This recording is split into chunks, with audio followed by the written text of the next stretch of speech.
sakto Mga ganito na lang po kayo. Pakita ko na. Gawin niyo lahat para maligtas yung anak niyo. Opo.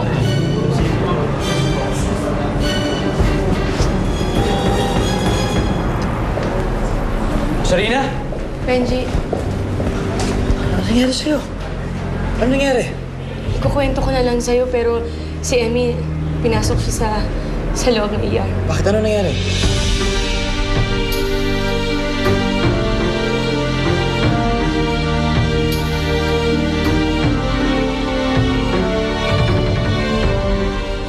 O ano? Kumusta lakad niyo? Nailigpit niyo ba, Sharina? Hindi nga, boss eh. Nakatakas si Sharina. Ano? Puro naman kayo palpak, oh. Patay tayo kay Emmy niyan, eh. Asan siya? Hindi nga po namin alam, boss. Nahulog po kami sa bukay. Ang huli yung pagkakatanda ko, nakita ko po si Ma'am Ellie. Baka ho tinuluyan niya po yun. Pagdasal niyo na natuluyan nga ni Emmy yun. Hindi kayo tutuluyan ko. Bobo. Ano ba talaga nangyari, Sharina? May dumukot sa akin ng mga lalaki. Tapos nalaman ko na si Emmy pala may pakana nun. Dahil galit na galit siya sa akin dahil naanal daw ang kasal niyo. Ayun, kakaaway niya sa akin, dinugo siya. At ikaw pa talaga ang tumulong sa kanya. Hindi naman kakayanin ng konsensya ko kung iiwanan ko siya eh. Lalo na ngayon, buntis siya. Makabait mo talaga, Sharina. Pagkatapos ng lahat ng ginawa niya sa'yo,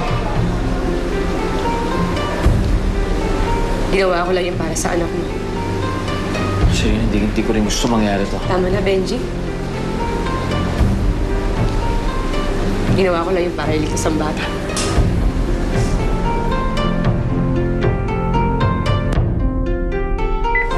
BP, 70/40. Bumabagsak ang BP niya. Masyado ng maraming dugo nawawala sa kanya. BP, 60/40.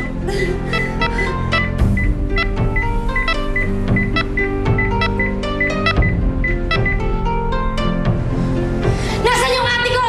Ano ginawa mo sa kanya? Lisette! Tuwing kasalanan nito eh! Lisette, ano ba? Siya nagdala sa ate mo rito. Siya nagligtas sa kanya. Bakit kaya, Benji? Di ba kung di mo dahil dito, wala namang mangyari sa ate ko eh!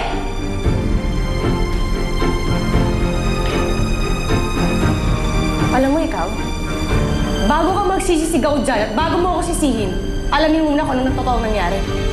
Hindi dahil sa akin ako na ng ate mo. Talak ka ng talak.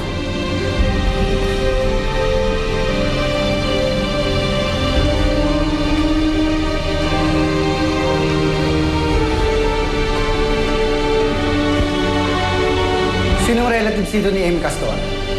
Opo, ano nangyari sa ate ko? Dok, yung bata ka mo sa yung bata.